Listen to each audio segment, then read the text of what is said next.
ये दिसंबर की रात है और सुबह के 3:30 बज रहे हैं। तुमने नाइट शिफ्ट ले ली थी बिकॉज एक्स्ट्रा पैसे चाहिए थे। ये पहली बार है जब तुम अकेले बैठे हो और अपनी जिंदगी के बारे में सोच रहे हो। क्या ये सच में मेरी जिंदगी है? मैंने पिछले 5 सालों से हर दिन वही चीज दोहराई है। मैंने वही किया जो मुझे करना था, स्कूल में अच्छा किया, कॉलेज गया, वह सेफ रास्ता लिया जो मुझे लेना था। Welcome to life. तुम उठते हो, स्कूल जाते हो, स्कूल खत्म करते हो, कॉलेज जाते हो, कर्ज में आ जाते हो, नौकरी ढूंढते हो, अपनी जिंदगी कर्ज चुकाने में बिताते हो, हफ्ते में काम करते हो, वीकेंड्स पर पीते हो। आई नो, मज़ेदार लगता है ना? बिल्कुल नहीं। हम में से कुछ लोगों के लिए ज़िंदगी में सेफ खेलना एक ऑप्शन नहीं है। तुम्हारे पास सिर्फ एक मौका है इस चीज़ को जिसे हम जिंदगी कहते हैं। मुझे यकीन है तुम अपनी ज़िंदगी ऐसे नहीं बिताना चाहते जो कोई और तुम्हें करने के लिए कहे। तुम में से कुछ लोग शायद ये चाहते हो और मुझे उससे कोई प्रॉब्लम नहीं, लेकिन जो लोग ये वीडियो देख रहे हैं तुम्हें पता है तुम कौन हो। कंफर्ट जोन एक सिंपल कॉन्सेप्ट है, राइट? Easy to learn. हमारी ज़िंदगी में हर चीज़, हर एक्शन 2 कैटेगरीज में आती है, कंफर्ट जोन के अंदर या कंफर्ट जोन के बाहर। जितना दूर कंफर्ट जोन के बाहर जाते हैं उतना ज़्यादा मेंटल रेजिस्टेंस होता है। देखो, कंफर्ट जोन का एक ही प्रायोरिटी है, तुम्हें उसमें रखना। ये तुम्हें कंफर्टेबल और सेफ रखना चाहता है, जो सुनने में अब बुरा नहीं लगता।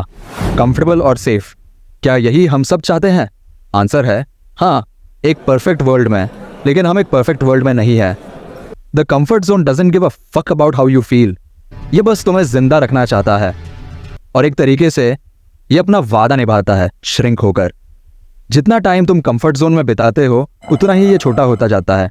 जैसे अगर तुम कुछ दिन जिम स्किप करते हो, जब तुम वापस जाने का प्लान बनाते हो, पहला स्टेप लेना 10 टाइम्स हार्डर होगा आपके कंपैरिजन में, क्योंकि तुम्हारा कंफर्ट जोन श्रिंक हो गया।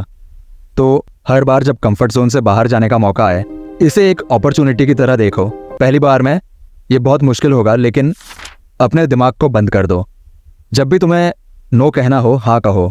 मतलब ये नहीं कि सब चीज़ों के लिए हाँ कहो, लेकिन जो चीज़ें तुम्हें पता है अच्छी होंगी, उस डर को एक्साइटमेंट में बदलने की कोशिश करो। ये तुम हो और ये तुम्हारे ड्रीम्स। बीच में 2 चीज़ें हैं, काम और तुम्हारे डाउट्स, और बस इतना ही। पहला स्टेप इस प्रोसेस का वही है जो हमने अभी डिस्कस किया, कंफर्ट जोन से बाहर निकलना। पहला स्टेप लेना। तुम्हारे और तुम्हारे ड्रीम्स के बीच सिर्फ बाकी रुकावटें हैं। अब पहला एक्चुअल काम, ये तुम्हें रास्ते में फिगर आउट करना होगा। अलग अलग वेंचर्स के लिए अलग अलग स्टेप्स हैं, अलग अलग गोल्स के लिए अलग अलग काम। और ऑनेस्टली ये तुम्हारे लिए ज़्यादा मुश्किल नहीं होना चाहिए अगर तुम्हें पता है तुम्हें कहाँ जाना है। एक बिजनेस बनाना चाहते हो, एक अनडिनाइबल सर्विस या प्रोडक्ट प्रोवाइड करने पर काम करो। एनबीए में जाना चाहते हो, रोज ट्रेनिंग करो और तब तक काम करो जब तक प्रोफेशनल लेवल पर ना पहुंच जाओ। ट्रस्ट करो, तुम्हें ऑलरेडी पता है तुम्हें क्या करना है। बहाने बंद करो। लेकिन अगर तुम केपेबल नहीं हो, अगर तुम फेल हो जाओ, हम में से ज़्यादा लोगों के लिए यही चीज़ हमें अपनी ज़रूरत की जगह पर जाने से रोकती है, फेलियर का डर। तो ये डर आता कहाँ से है? अल्टीमेटली ये एक ईगो की बात है। तुम रिस्क से एक्चुअली नहीं डरते, लेकिन ये डरते हो कि अगर फेल हो गए तो कैसा लगेगा। दिन के अंत में हम सब जानते हैं कुछ भी उतना बुरा नहीं होता जितना पहले लगता है। और ये बड़े रिस्क्स तुम्हारी लाइफ में एक ओशन वाइड है, लेकिन सिर्फ 1 इंच डीप। पहली नज़र में ये अनफैथमेबल लगते हैं, लेकिन जब तुम एक्चुअली उसमें होते हो तो चिंता करने की कोई ज़रूरत नहीं होती।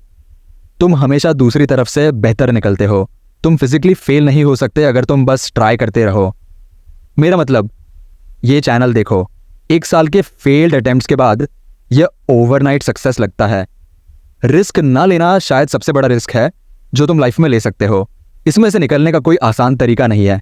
तुम्हें डर लगेगा, तुम फेल हो गए, मुझे इसमें कोई शक नहीं है। लेकिन कुछ सालों बाद जब तुम पीछे मुड़कर देखोगे, तुम बहुत खुश होगे कि तुमने ये रिस्क लिया।